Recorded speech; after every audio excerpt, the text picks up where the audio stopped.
আপনি আমাকে ধর্ম ব্যবসায়ী বলেন, আপনি ইসলামপন্থীদের ধর্ম ব্যবসায়ী বলেন, তাহলে আপনি এখন ফজর নির্বাচন পর্যন্ত ফজর নামাজ আপনার জন্য ফরজ।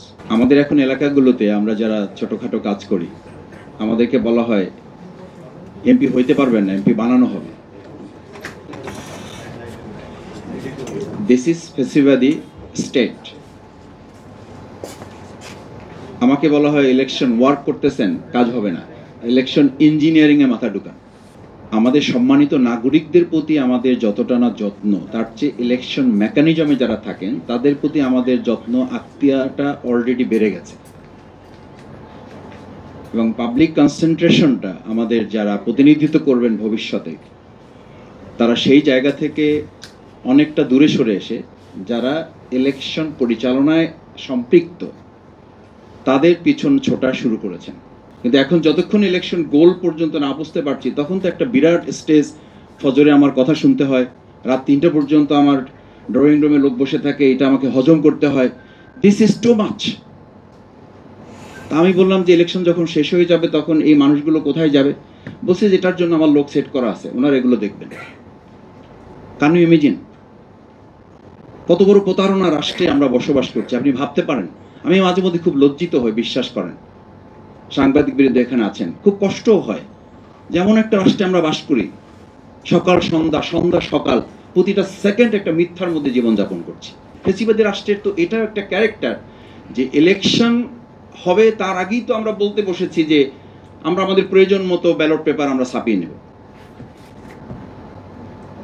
আমরা তো ইলেকশনের আগেই বলতে বসেছি যে ইলেকশন কি হবে হবে না, আমরা আমাদের মতো ডেট যদি দেরি করেন ডেট করে ফেলবো। আপনি দেখেন ফেসিবাদী রাষ্ট্রে আজকে আপনি ইলেকশন করতে যাবেন, যারা ইলেকশন করতে যাচ্ছেন, এমন কোনো রাস্তা আছে এলাকায় যে রাস্তায় গাড়ি নিয়ে ঢুকতে পারবেন না, রিক্সা নিয়ে ঢুকে যায় না, মোটরসাইকেল নিয়ে ঢুকে যায় না, হাঁটার মতো অবস্থা নাই।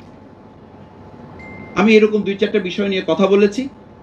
এখন যারা অন্তর্বর্তী সরকারে আছেন, যারা রাষ্ট্র সংস্কার করবেন, রাস্তা সংস্কার, স্কুল সংস্কার, মাদ্রাসা, মন্দির, মসজিদ, এই সংস্কারই তো আমাদের অবস্থা খারাপ। কথা বললি এখনই, এখন তো ইলেকশনের ডেট ডিক্লেয়ার হয় নাই, তো তার আগে এখনো কোথাও কোথাও কথা বললে, কোথাও কথা না, ম্যাক্সিমাম কথা বললেই বলে যে ভাই এগুলো আমাদের কাজ না, এগুলো আপনারা এসে করবেন, আমরা একটা নির্বাচন করতে এসেছি। আমি খুব অবাক হই যে 2024-এর 5ই আগস্ট, জুলাই আগস্টের গণ অভ্যুত্থানে এতগুলো মানুষের জীবনের মধ্য দিয়ে কি সত্যি, আমি একজন রাজনীতির সাধারণ কর্মী হিসেবে বলছি, এবং আমাকে বাংলাদেশ জামাত ইসলামী একটা এলাকায় কাজ করার জন্য আমাকে নির্দেশ দিয়েছে, সেই হিসেবে বলছি যে একেবারে আপনারা সাক্ষী আছেন, আল্লাহ সাক্ষী আছেন, সামান্যতম কোনো লোভ থেকে নিজেকে ফিরে রেখে বলছি একটা নির্বাচনের জন্য আমরা এই 15টা বছর লড়াই করি নাই, রিয়েলি করি না। আমি একজন ভোটার হিসেবে বলছি, আমি তো 15 বছর ভোট দিতে পারিনি। এখন এই কথা বললে ভোটের প্রতি আমাদের সম্মান নেই, একথা বললে জনগণের প্রতি আমাদের আস্থা নেই, একথা বললে আমরা নির্বাচনকে বিলম্বিত করতে চাই। আরে ভাই, নির্বাচনকে বিলম্বিত করতে চান, নির্বাচনের পর কি হবে? নির্বাচনের পর তো আপনাকে আমাকে খুঁজেই পাওয়া যাবে না। আমি এসি রুমে ঢুকে আমার দরজা লক। যার কাছে ফজরের পরে দেখা করা যেত, তার সাথে দেখা করার জন্য আমি শফিকুল ইসলাম মাসুদ দুপুর 12টা পর্যন্ত বসে থেকেছি। জিজ্ঞেস করতাম যে ভাই, ওনার সাথে তাকে ফজরের পরে দেখা করা যেত মসজিদে। এই জন্য এখন দেখবেন মসজিদে বক্তব্য হচ্ছে, আমাদের বক্তৃতা আসতেছে রাজনীতিবিদদের, যে নির্বাচন পর্যন্ত ফজরের নামাজ মসজিদে পড়তে হবে। What's happening? This is very interesting.